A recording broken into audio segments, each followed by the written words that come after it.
sebelum kuliah dimulai, mohon on cam semua, mau saya dokumentasikan, mau saya screenshot.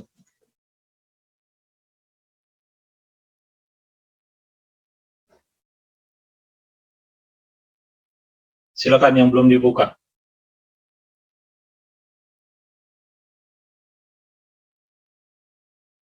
Rangga, Vero, Yasmin, Vito, ya, Chandra. Tolong dibuka dulu. Saya mau screenshot. Yasmin ada? Sasa, Nabila, Rangga. Oke, siap ya. Bentar. Mohon minta waktunya sebentar ya. Oke. Satu. Bentar, satu layar lagi.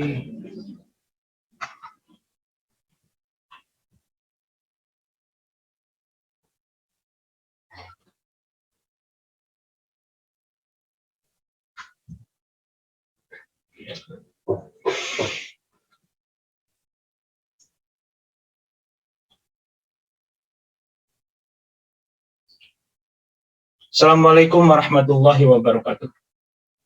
Waalaikumsalam warahmatullahi wabarakatuh. Baik, terima kasih teman-teman. Alhamdulillah kita masih diberi kesehatan untuk bisa berjumpa di dalam proses pembelajaran melalui sistem online ini. Dan kita hari ini akan kembali membahas tentang probabilitas dan statistika. Bahasan kita hari ini, teman-teman akan mencoba berkenalan dengan yang dimaksud dengan variabel acak. Ya, ada 3 pertemuan, yaitu pertemuan kelima sekarang, ke-6 dan ke-7, semua topiknya terkait dengan variabel acak. Ya, nanti setelah pertemuan ini diharapkan teman-teman melihat atau memperdalam lagi. Ada 3 video yang sudah saya sertakan di LMS, itu akan membahas lebih dalam lagi apa itu distribusi peluang, apa itu distribusi peluang kumulatif, bagaimana cara mencari atau menentukan peluang baik untuk yang variabel acak diskrit maupun non-kontinu. Dalam pertemuan kali ini kita akan coba pahami sebagai dasar dari variabel acak itu apa yang dimaksud dengan variabel dan bagaimana sebuah variabel akan disebut sebagai variabel acak. Nanti variabel acak akan terkait dengan distribusi peluang, sifat-sifat dari distribusi peluang seperti apa ada di video pembelajaran secara mandiri nanti di LMS. Baik teman-teman, kalau kita berbicara variabel acak, tentunya kita harus bicara variabel dulu. Nah, oke. Mudah-mudahan teman-teman masih tetap semangat agar teman-teman dapat lulus dengan hasil yang optimal di akhir semester nanti. Baik ya, yakinkan bahwa Propsat itu mudah. Nah, jadi kalau kita berbicara variabel, tidak lepas dari kita berbicara namanya karakteristik. Apa itu karakteristik Sasa?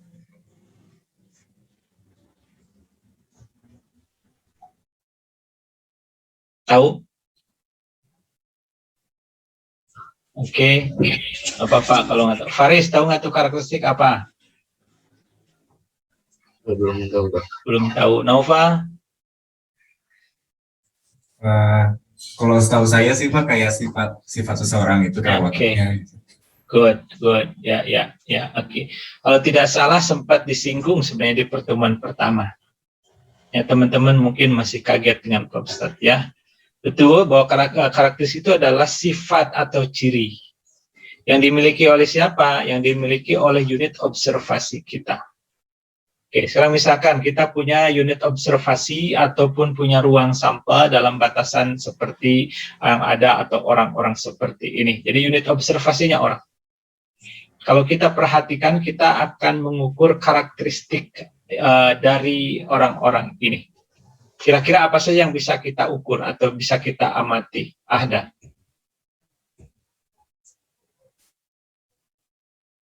Oke, yang saya tanya on cam ya. Ada? Bisa jawab Ahda? Kurang tahu, Pak. Mungkin baik. Gendernya. Gender atau jenis kelamin. Nggak usah mungkin kalau mau ngasih pendapat. Yakin aja ya.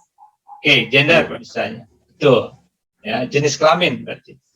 Kalau kita amati jenis kelamin dari orang-orang ini dan kita ambil katakanlah sampel ke-1. Misalnya jenis kelaminnya apa? Ada. Pria, Pak. Pria, aduh berbeda. Ngapa perempuan ya? Oke. Yang kedua, Pria. laki-laki. Oke ya. Nah, ketiga, laki-laki. Keempat, katakanlah perempuan dan seterusnya. Perhatikan sekarang. Karakteristik apa yang kita amati ada? Jenis kelamin ya. Jenis kelamin, baik. Dari satu sampel ke sampel yang lain, hasil pengamatan kita apa yang terjadi? Apakah sama nggak? Enggak, Pak. Oke, Dari- berbeda-beda. Oke, Ya, Pak. gimana? Ada kemungkinan sama, Pak. Dari percobaan pertama sama kedua, Pak. Oke, ya, oke. Jadi yang jelas dari hasil ini, bagaimana hasil yang sampel pertama, yang kedua berbeda ya. Dari 4 sampel ini, keadaannya apakah sama semua atau tidak? Tidak, Pak. Oh, tidak. Oke, kita lihat sekarang. Yasmin, karakteristik kedua apa misalnya? Tinggi badan mungkin, Pak. Tinggi badan. Oke, nanti ada ini. Oke ya. Nah, sebelum kita lanjut, jadi kalau untuk kaitannya nanti kita bicara variabel, biasanya hasil dari pengamatan ini bisa kita rubah, kita sesuaikan dengan kepentingan kita untuk analisis. Biasanya kita akan misalnya kita buat simbol atau definisi X itu adalah jenis kelamin responden. Misalnya ini X, ini kita simbolkan 1, ini 2, ini 2, ini 1. Dalam bentuk angka atau bilangan, sehingga kita akan lebih mudah nanti menyambungkannya dengan variabel. Nah, jadi sekali lagi, dari hasil pengamatan di sampel pertama, kemudian kedua, ketiga, dan keempat itu, keadaannya adalah berbeda-beda. Ya. Nah, terus kalau demikian, nah kita biasanya punya acuan. Jadi 1 untuk perempuan, 2 untuk laki-laki. Baik, boleh saja misalnya tadi tinggi badan, berat badan, banyaklah seperti itu. Ya, terus yang kedua misalnya, Y adalah jenis rambut yang dimiliki oleh si responden. Katakanlah ini 1, ini 3, ini 2, ini 2, gitu ya. Ini sebagai contoh bahwa ketika kita melakukan pengukuran, kita akan mendapatkan hasil. Acuannya apa? Misalnya ini. Kalau lulus dikasih kode 1, kalau IK dikasih kode 2, kalau lainnya dikasih kode 3. Nah, Z berat badan.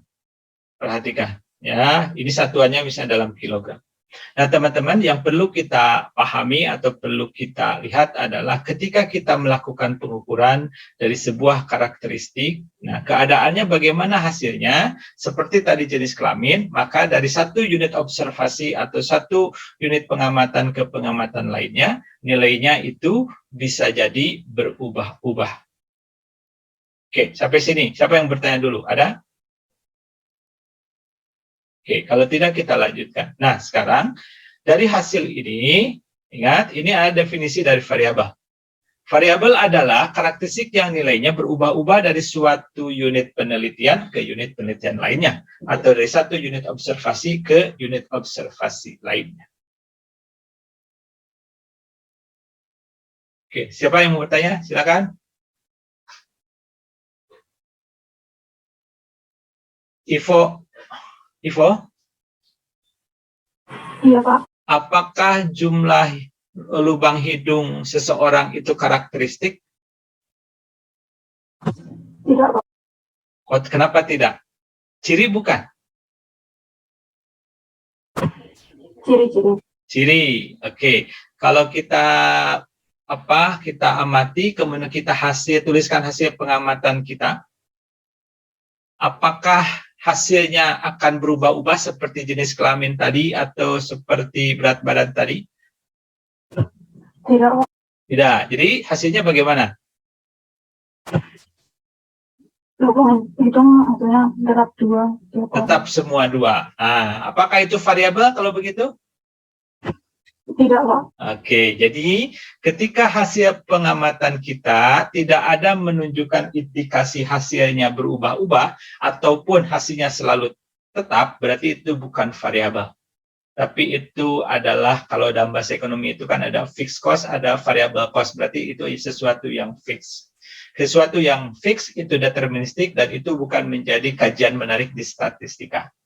Jadi sekali lagi akan disebut variabel itu apabila hasil pengukuran kita yang kita lakukan itu memberikan hasil yang berubah-ubah atau kemungkinan ada perubahan dari satu unit observasi ke unit observasi lainnya. Silakan kalau ada yang bertanya. Ada yang bertanya sampai sini?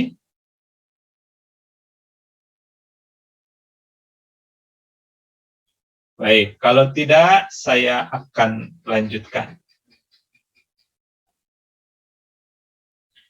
Nah, selanjutnya ada variabel acak. Apa bedanya variabel acak? Ya, variabel acak itu ada penekanan lain lagi, yaitu ketika kita memiliki sebuah variabel hasil pengukuran, maka pengukuran tersebut ataupun hasil yang kita peroleh itu nanti bersifat acak. Bersifat acak itu kaitannya ke random process atau kalau yang sudah kita pernah bahas yaitu ke random eksperimen. Nah, jadi kalau random eksperimen berarti dia akan memiliki peluang atau pola peluang tertentu dan itu terkait dengan distribusi peluang. Apa itu distribusi peluang? Distribusi peluang itu nanti adalah pola distribusi, pola penyebaran kejadian yang terkait dengan peluang kejadian itu sendiri munculnya seperti apa. Kemudian distribusi peluang itu harus atau memiliki syarat ataupun sifat tertentu di mana salah satunya adalah jumlahnya adalah sama dengan 1. Jadi jumlah peluang seluruh kejadian yang mungkin itu harus sama dengan 1. Yang kedua, biasanya peluang yang kejadian itu adalah lebih besar sama dengan 0. Artinya tidak boleh negatif. Ya, jadi peluang itu adalah non negatif. Ya, jadi bilangan yang sifatnya non negatif. Nah, kalau terkait dengan sifat ataupun keadaan daripada variabel itu sendiri atau variabel acak sendiri, maka di dalam statistika ada pengertian univariat, kemudian bivariat dan multivariat. Kalau kita melakukan penelitian dan hanya fokus kepada satu variabel saja, berarti satu karakteristik saja, misalnya kita akan mengamati bagaimana rata-rata berat badan dari mahasiswa, maka ini karena satu variabel yang dihasilkan, maka kita akan terkait dengan yang disebut dengan univariat. Kalau bivariat berarti tidak hanya satu, tetapi kita melibatkan dua variabel, misalnya berat badan dan tinggi badan. Nah, kalau bivariat ini terkait dengan analisis yang kita lakukan yang sifatnya biasanya analisis hubungan. Analisis hubungan atau analisis korelasi. Nanti di bagian akhir dari semester ini kita akan pelajari tentang analisis regresi. Nah, kalau multivariat sekarang adalah analisis yang melibatkan lebih dari dua variabel. Jadi kalau misalnya variabel acak yang kita kumpulkan atau ketika kita ingin melihat bagaimana pola atau kondisi dari berat badan itu, tapi dilihat dari tinggi badan, kadar lemak dalam darah, misalnya pola makan dan sebagainya, karena melibatkan lebih dari dua variabel, maka itu termasuk ke dalam kajian yang kita sebut sebagai multivariat. Tenang, teman-teman tidak akan sampai ke multivariat, ya hanya akan sampai ke bivariat saja. Yang univariat sudah ketika kita kemarin melakukan atau menghitung ukuran-ukuran gejala pusat, ukuran median, dan itu kita membolak-balik data dari satu variabel saja. Nah, ini sebagai contoh sekarang ya, ruang sampel pengetosan 3 koin. Kalau kita mengetos 3 buah koin, apa yang kita lakukan? Faiza. Ya, Pak. Bagaimana titik sampelnya? Titik sampelnya berarti gambar dan angka. Oke, ada berapa banyak? Ada 2. Kalau 3 koin? Kalau 3 koin berarti ada 6. 6, oke. Yasmin, benar nggak Yasmin? Benar, Pak. Benar. Alasannya? Coba sekarang. Tas 3 koin. Ada berapa koin? Ada 3. 3. Hasilnya? Oke, Rangga. Masa melamun terus enggak?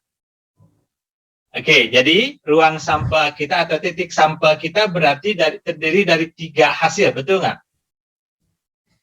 Hasil dari mana saja? Dibuka mic-nya dong. Nah, kedengaran. Gambar. Oke, enggak, sebelum gambar dulu. Hasil dari titik sampel itu berarti ada tiga hasil di dalamnya. Betul nggak? Hasil dari koin pertama, hasil dari koin kedua, betul nggak?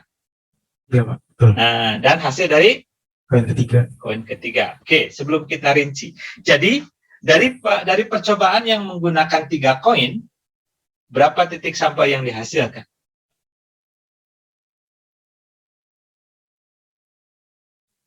6, Pak. 6. Oke. Mana tadi saya mau meminta pertanggungjawaban Faiza. Faiza, kenapa 6? Salah Pak, saya salah ngitung. Kok kenapa bisa salah? Tadi kan saya kaliin, nah ternyata setelah saya lihat-lihat lagi, ternyata saya 2/3, jadi ada 8. Kenapa 2/3? Dipakai rumus. Berarti rumusnya pakai N pangkat K. Kan 2 itu kan berarti titik sampel utamanya Pak, jadi kan ada 2. Di koin ada 2 kemungkinan. Oke. Iya, terus dipangkatkan 3 tuh karena kita menggunakan 3 poin. Nah, kalau memang nggak yakin dengan cara seperti itu, kita bisa pakai yang namanya pohon. Ini Pak, kayak pohon Diagram itu. pohon. Ya, diagram pohon. Jadi nanti kita bisa, misalnya untuk kemungkinan pertama AAA, terus ada yang AAG. Oke, terus nanti sebelum ada lanjut, saya nanya dulu. Kenapa pakai N pangkat K maksudnya? Kan ada pilihan, ada kombinasi, ada permutasi kan? Iya. Kenapa pakai N pangkat K?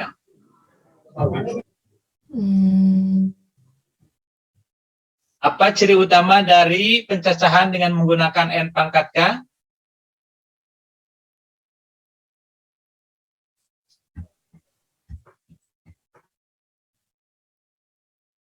Jeremia, bisa bantu? Bagaimana, Pak? Bisa bantu? Untuk yang kemungkinan ruang sampel pengetasan koin. Iya. Kan kita lagi bicara itu. 8. Bukan. Kenapa kita pakai rumus N pangkat K?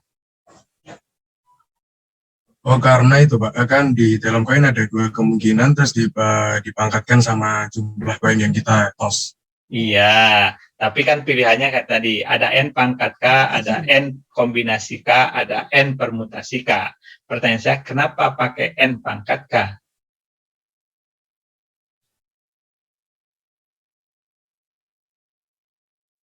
Ivo, tahu? Kenapa? Karena tidak ada syaratnya. Tidak ada syaratnya. Oke, Vito, tahu kenapa alasannya? Fit? Belum. Mungkin untuk menentukan jumlah yang muncul itu, Pak. Iya, benar. Atau itu dipakai untuk menentukan titik sampel. Oke, siapa yang bisa memberikan alasan? Kenapa kita pakai N pangkat K?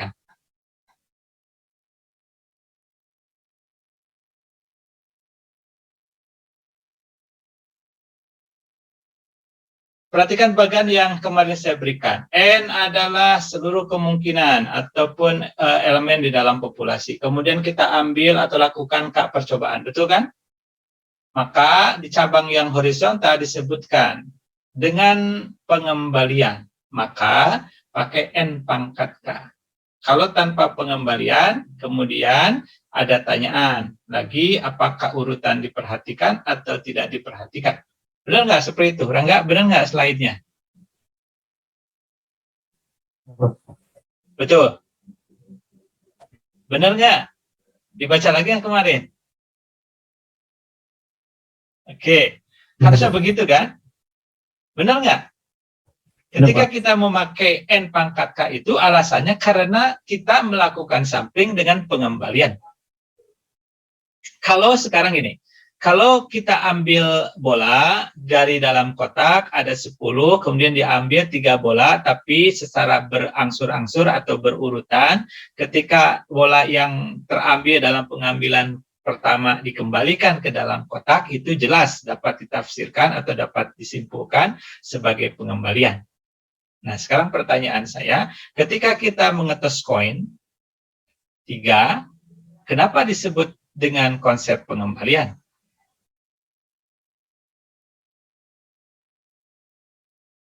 Jawabannya benar, bahwa itu adalah 8 titik sampel. Tapi sekarang pertanyaannya, kenapa digolongkan kepada sampel dengan pengembalian? Ada yang bisa jawab? Izin menjawab, Pak. Ya, silakan.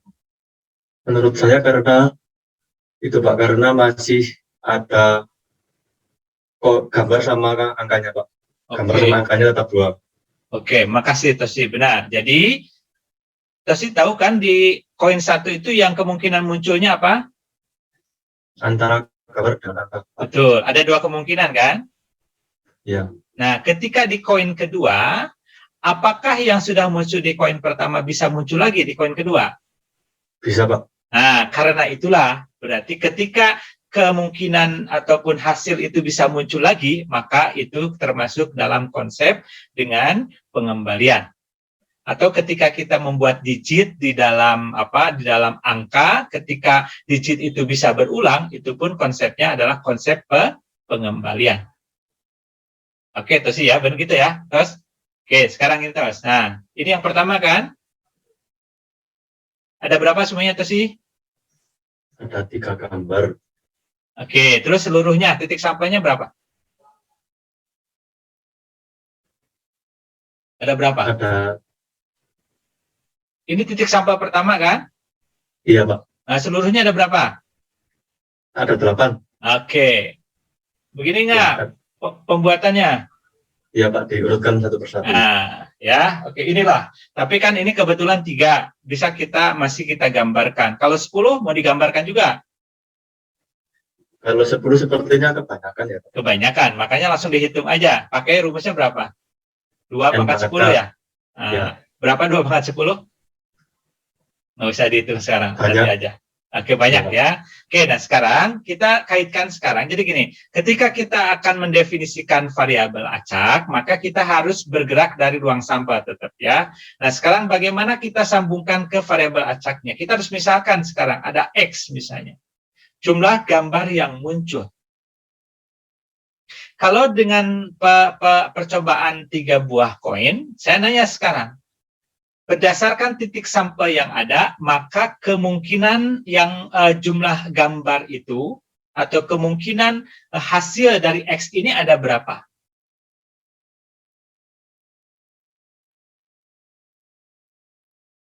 Ada berapa titik sampel? Apa sih? Ini titik sampelnya ada berapa?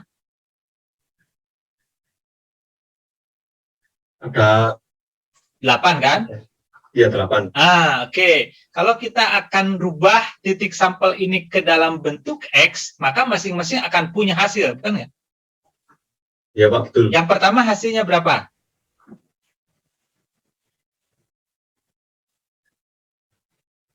Yang X ini apa? 3. X ini Betul. tulisannya Gini gambar. kan? Nah, betul gini. Betul. Yang kedua?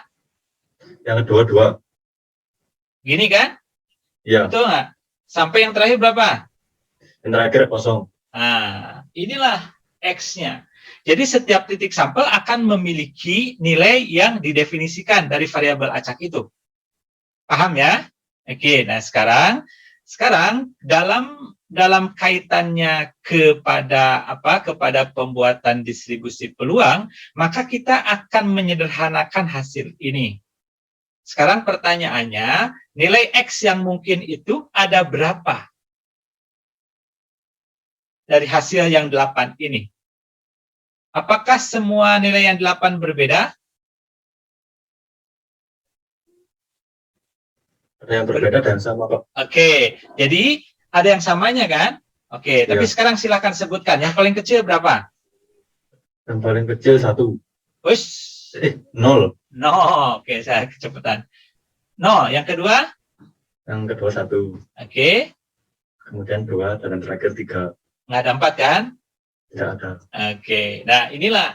Jadi kalau nanti ditanya, kemungkinan nilai variabel acaknya berapa saja? Baru sekarang menjadi 4. Dari 8 yang tadi ada muncul kan? Jadi kalau kita resumekan, kalau kita buat secara ringkas, yang kemungkinan nilai X-nya ada 4 kemungkinan, yaitu 0, 1, 2, 3. Walaupun tadi yang 1, yang 2 itu ada beberapa atau lebih dari 1. Betul? Oke, nah sekarang ketika kita berbicara variabel acak, saya katakan tadi bahwa mereka terkait dengan distribusi peluang. Berarti kita bisa menuliskan peluang X sama dengan X. Pertanyaan saya Tosi sekarang. Untuk peluang X sama dengan 0 berapa? 1/4. Benar? 0 dihasilkan dari titik yang mana? 0 dihasilkan dari AAA. Oh, 1/8, Pak. Betul, 1/8. 8. Oke. Untuk 1 itu X sama dengan 1. Ada 3/8. Oke. Jadi kalau lengkap kira-kira begini. Betul? Nah, jadi kalau teman-teman lihat, inilah yang disebut dengan distribusi peluang. Jadi distribusi peluang itu adalah, atau tabel distribusi peluang itu untuk yang discrete ini adalah tabel yang mencantumkan atau yang berisi seluruh kemungkinan nilai X dan peluangnya. Ingat bahwa syarat dari distribusi peluang itu harus sama dengan 1. Apakah ini jumlahnya 1, Tosi? Betul? Betul, Pak, 1. Oke, atau 8/8. 8/8. Oke, sampai sini. Ada pertanyaan, Tosi? Sejauh ini masih aman, Pak. Oke, bisa diikuti ya? Sangat Oke, bisa. sekarang coba saya mau bertanya atau bersilaturahmi ke teman yang lain dulu. Bentar ya. Oke, sebentar. Tubagus Al-Ghifari. Iya, Pak. Oke. Panggilannya apa? Bagus atau Bagus bisa, Pak. Tubagus? Tapi panjangan panggilannya. Oke lah. Bagus aja, Pak. Bagus. Oke, atau TB. TB kan biasanya? Iya, bagus, Pak. Nah, B. Kalau 3 koin, hasil atau titik sampelnya 8. Kalau 5 koin, titik sampelnya berapa?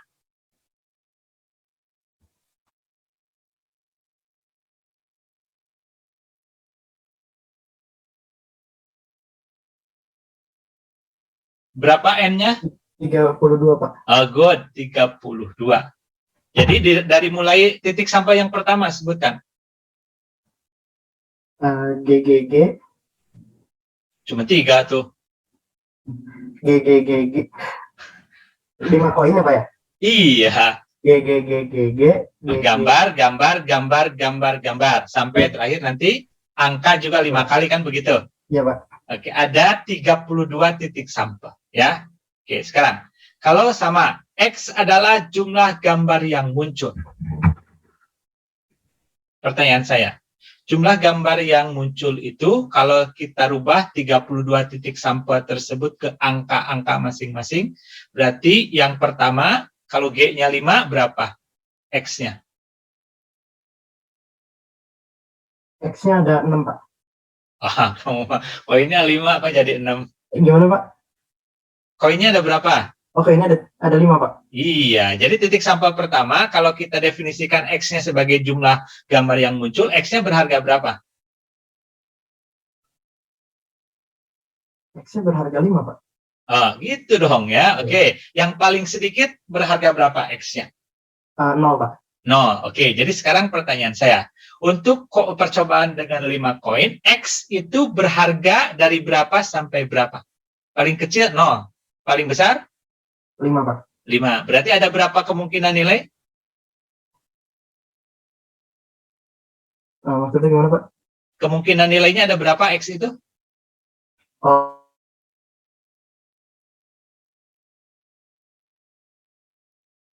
Nih, tadi kalau 3 koin, ada 4 kemungkinan nilai. 0, 1, 2, 3, 4. Kalau 5 koin, ada kemungkinan nilai berapa?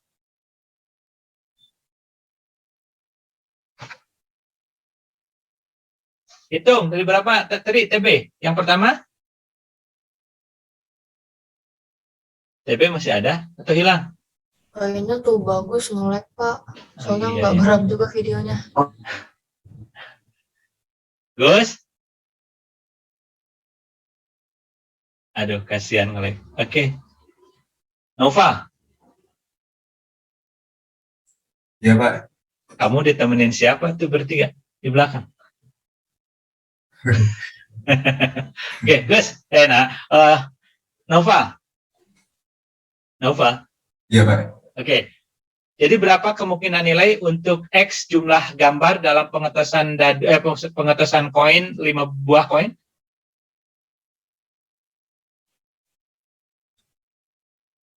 Ada berapa kemungkinan nilai? 6 Pak. 6, good. Oke, tadi jumlah titiknya ada berapa? Titik sampelnya? Titik sampelnya 32. Oke, jadi kalau saya nanya, Nova, kalau saya nanya peluang X sama dengan 0, berapa peluangnya? Peluang X sama dengan 0. 1/32. Good, begitu ya. Jadi polanya akan ada seperti ini. Nih, kalau 3 koin atau kalau 3 koin kan polanya 1, 3, 3, 1. Kalau 2 koin polanya itu 1, 2, 1. Kalau 4 koin nanti polanya 1, 4, berapa tuh? 5 ya. 1, 4, 6, 4, 1. Kalau 4 koin berapa pembaginya berarti? Nova? 4 koin. 4 koin.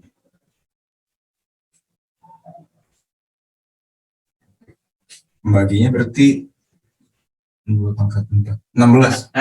Ya, good, seperti itu. Nah, ya, jadi oke. Nah, jadi teman-teman, nanti akan ada pola yang kebetulan gini. Kalau penyebaran peluang, perhatikan yang 3 koin ini. Penyebaran peluangnya kan nih 1, 3, 3, 1. Artinya dia seimbang atau simetris ya. Masih ingat kemarin waktu kita mempelajari atau membuat perhitungan peluang untuk jumlah bola lampu yang rusak? Jeremia masih ingat?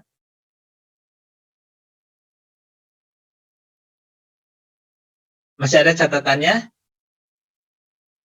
Kayaknya nggak ada catatannya ya. Jeremia.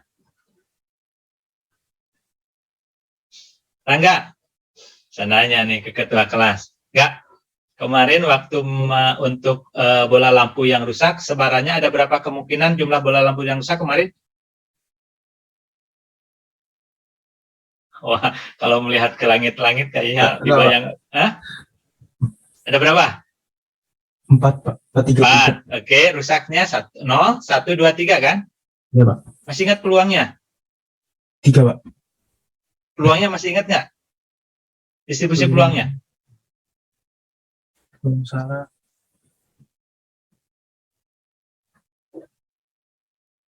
3 kalau nggak salah, Pak. Oh, benar nggak Faiza? Salah, Pak. Cuma saya juga lupa angka pastinya. Dengerin ya. Perhatikan nih. Rusak 0 itu 120/455, betul? Rusak 1 itu kan 225/455. Rusak 2 itu adalah 100/455. Rusak 3 itu ada 10/455. Pertanyaan saya, apakah simetris nggak seperti ini hasilnya? Kalau ini kan 1, 3, 3, 1. Kan simetris ya? Betul nggak? Nangkep nggak, teman-teman? Kalau nggak nangkep, saya bahas di pertemuan besok.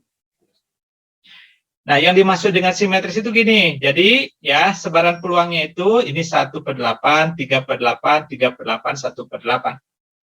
Jadi, dari kiri naik, dari 1/8 naik ke 3/8, kemudian 3/8 turun naik ke 1/8. Kalau digambarkan itu pasti simetris. Ya, jadi kalau dicerminkan pasti akan sama atau bayangannya akan sama. Nah, kalau masih bingung, oke, nanti saya akan perlihatkan perbandingannya di pertemuan berikutnya. Kita lanjutkan dulu di sini ya. Jadi teman-teman sekali lagi, pada prinsipnya, jadi variabel acak itu dia akan memetakan ruang sampel. Nah, ya, jadi ruang sampel yang ini, yang ada 8 ini, akan kita petakan dengan menggunakan fungsi X ini. Fungsi X ini yang kita sebut sebagai variabel acak. Kemana? Ke bilangan real. Mana bilangan realnya? 0, 1, 2, 3. Ya, itu adalah bilangan real yang akan atau tempat memetakan ruang sampel kepada bilangan real dengan menggunakan fungsi yang berupa variabel acak itu. Ya, jadi meskipun ini 8, tapi kemungkinan nilai untuk variabel acaknya ya tidak sampai 8, tapi hanya 4. Kemudian ada peluangnya, dengan demikian bisa kita hitung. Ingat bahwa distribusi peluang ini jumlahnya harus sama dengan 1. Jadi dengan demikian, kalau 8 titik kemungkinan berarti nanti akan ada 8/8. Nah, jadi teman-teman sekali lagi ya, ruang sampel yang kita miliki nanti menentukan jenis variabel acak yang kita miliki. Apakah variabel acak diskrit atau kontinu. Sepanjang yang kemarin pernah disebutkan waktu kita belajar peluang, ada ruang sampel diskrit, ada ruang sampel kontinu, maka sebagai akibatnya nanti kita pun akan mendapatkan variabel acak diskrit atau variabel acak kontinu. Yang jelas kalau variabel acak diskrit itu pasti bisa dihitung. 0, 1, 2, 3, dan seterusnya. Kalau kontinu nanti akan dalam bentuk interval. 0 lebih kecil sama dengan X, lebih kecil sama dengan 1. Nah, satu hal yang harus teman-teman pahami lagi, nanti akan ada beda operator ataupun alat yang akan digunakan ketika kita menghitung peluang. Kalau diskrit, maka kita akan menggunakan somasi atau sum atau sigma ya, sigma XI. Itu adalah untuk variabel acak diskrit. Perhitungan peluang untuk variabel acak kontinu nanti akan mempergunakan integral. Nanti di contoh yang saya berikan di video contoh soal dan jawaban untuk variabel acak kontinu, di sana ada atau sudah mempergunakan integral. Mudah-mudahan teman-teman belum lupa bagaimana integral itu dipergunakan. Ya. Kalau kita punya X, kalau X diintegralkan terhadap dx, hasilnya apa?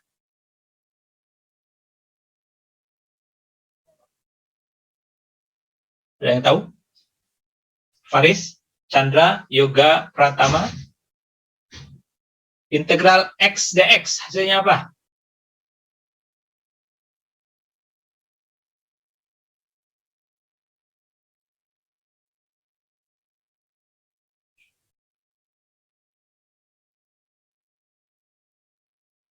Hasilnya? Apa bedanya integral sama diferensial?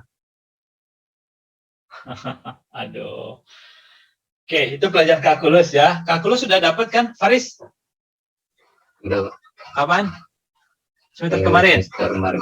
Ah, ya, jangan lupa tuh ya, integral X dx apa, kalau turunan dari X apa gitu ya. Oke, silahkan itu dibuka lagi cara kalkulusnya. Nah, jadi kalau dengan tabel distribusi peluang seperti ini, kita sudah bisa menghitung peluang X sama 0 itu berapa, yaitu 1/8. Peluang X lebih besar sama dengan 0 itu berapa? Pasti ini 1, karena ini berarti peluang X lebih besar sama 0 itu adalah sama dengan peluang 0, peluang X sama dengan 1, ditambah peluang X sama dengan 2, ditambah peluang X sama dengan 3, artinya semua dijumlahkan.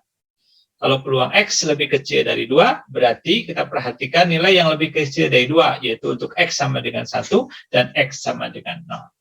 Oke, nanti teman-teman dapat tugas latihan ya untuk membuat tabel distribusi peluang untuk jumlah munculnya gambar pada pengetosan 2 koin, 4 koin, 5 koin, dan 6 koin.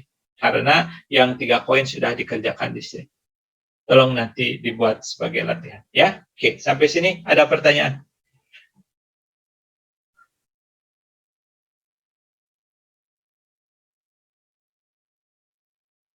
Silakan kalau ada pertanyaan. Ya, jadi tolong nanti dibuat latihan lah untuk kita. Nah, Nanti ketika kita akan belajar lebih lanjut, ya kita akan belajar tentang distribusi peluang teoritis. Ini contoh-contohnya ada Bernoulli, ada binomial, ada multinomial, ada geometrik, ada hipergeometrik, ada Poisson. Ada nanti kalau kontinu ada normal, ada uniform kontinu, ada beta, ada gamma, ada eksponensial, ada Weibull, ada Cauchy, ada double eksponensial. Dan di discrete pun ada uniform discrete.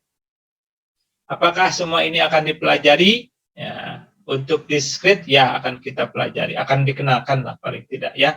Untuk kontinu paling kita akan belajar untuk distribusi normal, kemudian eksponensial sama uniform kontinu saja. Baik ya. Oke, ini akan dibahas setelah kalau tidak salah setelah nanti UTS ya. Ingat ini udah pertemuan kelima, berarti kita hanya punya jadwal 2 pertemuan lagi dan saya masih belum memberikan kuis satupun kepada teman-teman. Ingat kuis itu pun nanti akan saya bagi-bagi ya sesuai dengan topiknya. Baik, sekarang kita akan lihat contoh satu lagi. Ruang sampel untuk pengetosan 2 buah dadu. Berarti titik sampelnya nanti akan ada dadu 1 dan dadu 2. Oke, Bintang. Iya, Pak. Hasil dari pengetosan 2 buah dadu, ada berapa titik sampel yang dihasilkan? 12. 12. Oke. Ridho, benar kan 12, Ridho? Benar, Pak. Benar. Oke. Oke. Vero Ayu Syahira. Ya, Pak. Berapa titik sampel yang dihasilkan dari pengetosan 2 buah dadu? 36 bukan, Pak? 36. Oke. Yang pertama kemungkinannya hasilnya?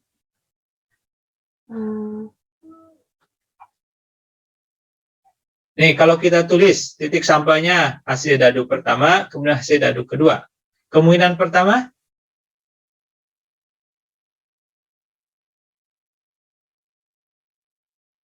Halo, Vero. Sasa, hah? 1-1. Begini. Iya. Oke, terus? Bisa 1-2. Oke, sampai nanti yang terakhir berapa? 6, Pak. 6. 6. Semuanya ada berapa? 36. 36 titik sampel. Oke, sekarang. X adalah jumlah nilai kedua mata dadu. Dari 36 titik sampel ini, kita akan definisikan atau akan rubah titik sampelnya menjadi X. Yang pertama hasilnya apa?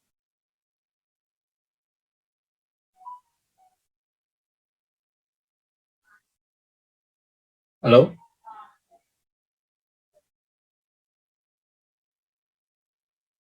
Peru. Iya, Pak. Hasil yang pertama?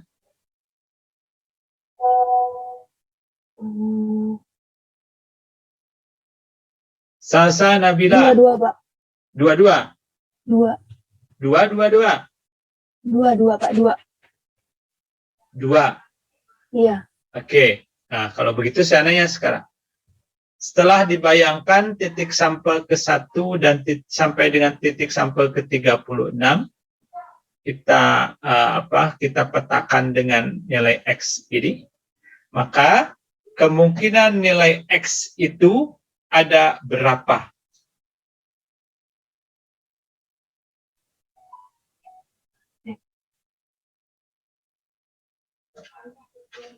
$72. Bukan, Pak. 72. Apa aja 72 itu?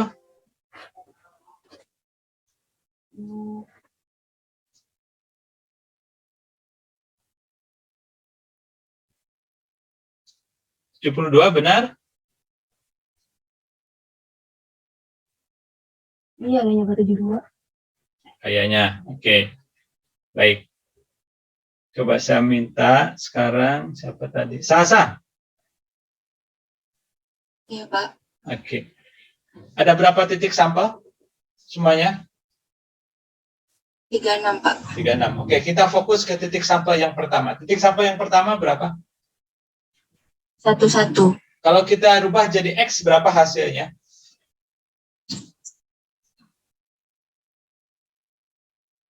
Maksudnya gimana, Pak? X adalah jumlah kedua mata dadu. Oh, 2. 2. Titik sampel yang kedua? 1, 2. X-nya? X-nya 3. 3. 1, 3? X-nya 4. Oke, good. Oke, sekarang bayangkan yang terbesar berapa hasilnya? 6, 6. 3, Berapa 12. X-nya 12. Jadi, kemungkinan nilai X itu dari berapa? Paling kecil berapa nilai X? 2. 2. Paling besar? 12. Maka, betul begini, nilai X itu ada dari 2, 3, sampai 12. Iya, Pak. Oke, sekarang mari kita lihat. Berapa titik sampel semuanya? 36, Pak. 36. Oke, perhatikan. Yang X untuk X sama dengan 2 dihasilkan oleh titik sampel yang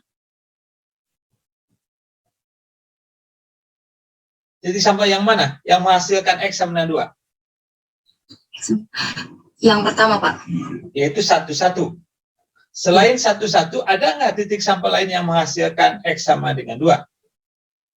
Nggak ada, Pak. Berarti hanya ada berapa satu titik sampel? 1. 1 titik sampel dari berapa seluruhnya titik sampelnya? 36. Berarti peluangnya berapa? 1/36. Good. 1/3. Kalau yang 3? Bisa nggak dibayangkan? 3 itu dihasilkan oleh titik sampel mana? 1 dan 2. 1, 2. Oke. Ada lagi hasil yang lain? 2, 1. 2, 1. Ada lagi yang lain? Nggak ada. Ada. Berarti berapa titik kemungkinan? 2/36. Oke, good. Nah, kalau X ini merupakan variabel acak, dia akan memiliki distribusi peluang, dan nanti kalau kalau nanti kita buat keseluruhan, maka untuk peluang X sama dengan 2 ditambah peluang X sama dengan 3 sampai dengan peluang X sama 12, maka hasilnya akan berapa, Sasa?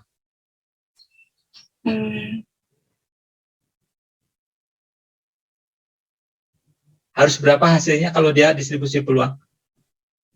36/36. Good. Berarti harus sama dengan 1. 1. Oke, nanti tolong dibuatkan ya secara lengkap, teman-teman. Oke, Seva Ibnu Mutahari. Iya, Pak. Oke, sekarang kebaca Y apa? Nilai mata dadu terbesar Oke, good. Di jawabannya apa? 6. 6 saja begitu? Nilai mata dadu terbesar, iya 6. Satu jawaban. Atau 6,6 ya? Oke, gini. Oke. Jadi tetap ya, Seva harus lihat masing-masing titik sampel. Titik sampel pertama berapa? 1,1. 1 dan 1 ya. Oke. Pertanyaannya, nilai mata dadu terbesarnya berarti di titik 1, 1 itu berapa? Gimana Pak tadi, Pak? Oke. Nilai. Di titik sampel 1 dan 1, nilai dadu mata dadu terbesarnya berapa? 1. 1. Itu baru satu hasil kan? Ya. Kalau di 1, 2, berapa nilai mata dadu terbesarnya? 2. Di 1, 3, berapa? 3. Sampai berapa nanti bisa kemungkinan nilai Y? Sampai 6,6. Mata dadu terbesarnya berapa?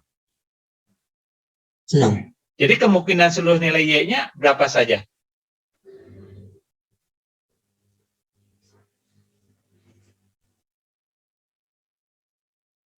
Uh, 1, 2, sampai 6. Good. Begini. Begini, Seva? 1, 2, sampai 6. Begitu? Iya, Pak. Oke, nah sekarang kita lihat. Yang menghasilkan Y sama dengan 1, itu titik sampel mana tadi?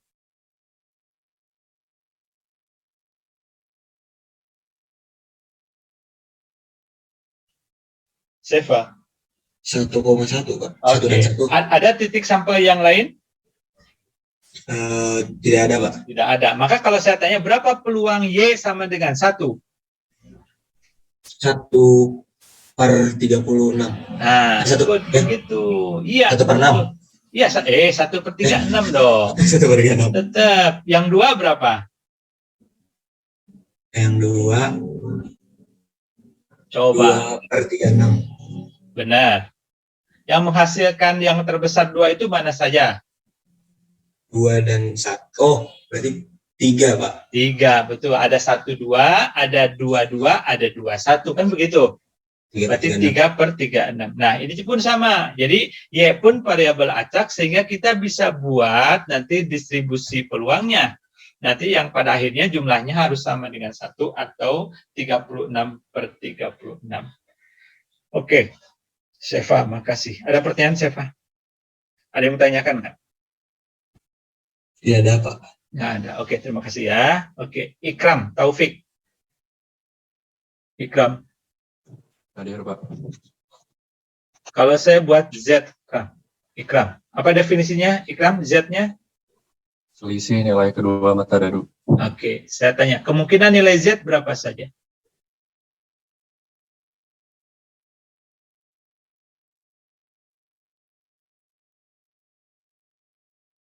Yang paling kecil berapa? Kenapa, Pak? Yang paling kecil nilai Z berapa? 0. 0. Diperoleh dari mana? 1 kurang 1. Terus? 2 kurang 2. Oke, good. Sampai? 6 kurang 6. 6 kurang 6. Jadi paling kecil. No, paling besar berapa? Paling besar 5 mungkin. Jangan pakai mungkin. Oh iya, 5. Ya, oke. Jadi ada kemungkinan. Nah, ini pun sama. Jadi kalau nanti ditanyakan berapa peluang Z sama dengan 0? Berapa jawabnya? Fik. 6/36. Oke, karena yang menghasilkan Z sama 0 itu ada 6 titik ya? Ya. Oke, berarti 6 dari 36. Berarti jawabannya sudah benar seperti itu.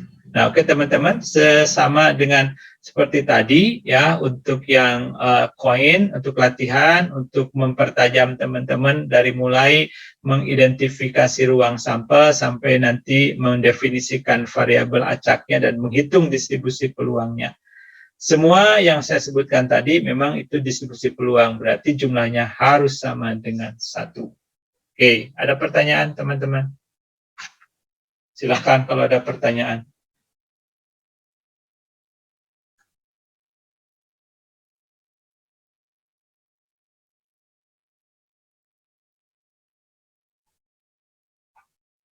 Rangga, ada pertanyaan nggak? Belum, Pak. Masih bisa pahami. Belum. Oke, masih bisa dipahami ya. Alhamdulillah. Berarti teman-teman masih bisa ngejar. Baik. Oke. Kalau tidak ada, berarti teman-teman silakan untuk mempelajari secara mandiri bahan yang sudah saya attach di LMS ya. Dan sekali lagi, saya hanya memegang patokan di LMS ya. Jadi kalau LMS statusnya 0, berarti disebut tidak menyelesaikan atau completion untuk assignment-nya tidak jalan, berarti attendance-nya pun dianggap tidak ada. Ya, mungkin apakah ke depan saya akan menambah dengan pemberlakuan untuk kehadiran di Zoom, yaitu menantilah. Justru dengan kondisi sekarang teman-teman diberikan kemudahan untuk bisa menyesuaikan waktunya sendiri untuk melakukan pembelajaran mandiri sebenarnya. Baik, Ahmad Syamsuwardin, ada pertanyaan, Din? Ardin, ada pertanyaan? Tidak, Pak. Kapan siap kuis, Ardin? Insya Allah. Iya. Kapan? Sekarang siap? Din?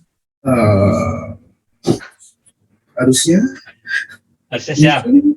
enggak tahu. Gimana? Oh, oke. Sudah sepanjang ini so far lah dari sampai sekarang pertemuan sekarang, materi mana yang paling Ardin kuasai?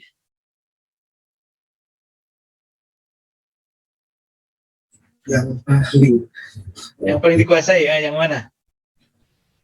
Yang paling dipahami lah gitu.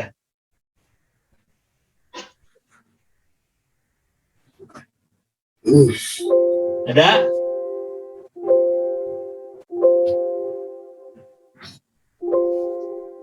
Mana yang paling dipahami?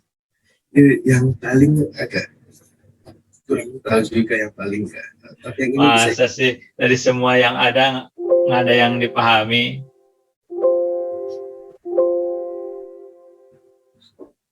Oke, ya, terus belajar kalau begitu ya. Baik teman-teman, silakan. Ada yang bertanya? Yang lain?